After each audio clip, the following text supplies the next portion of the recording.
ஒரு நகரத்துக்குச் செல்லும் யானை. அமித் கார்க் எழுதியது.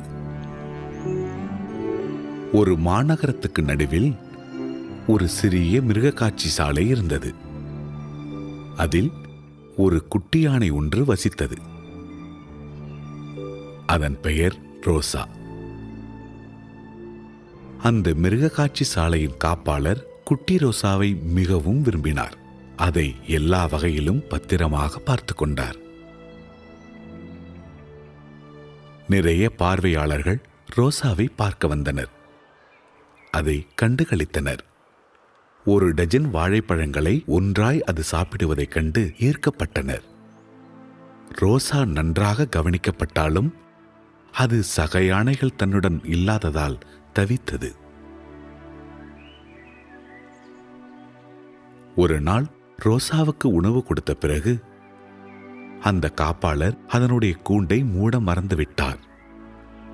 அந்த மிருக காட்சி சாலையை விட்டு அது வெளியேறியது. முதலில் சாலை ஓரத்தில் நின்று கொண்டிருந்த ஒரு ஐஸ்கிரீம் விற்பவனை பார்த்தது. ரோசாவை பார்த்ததும் அவன் ஓட்டம் பிடித்தான். ஆர்வத்துடன் அந்த குட்டி யானை அந்த ஐஸ் பெட்டிக்குள் தன் தும்பிக்கையை நுழைத்தது. ஏதோ ஒன்று சில்லென்றும் தித்திப்பாகவும் ருசிகரமாகவும் இருந்ததைக் கண்டு அதை முழுவதும் அப்படியே விழுங்கியது.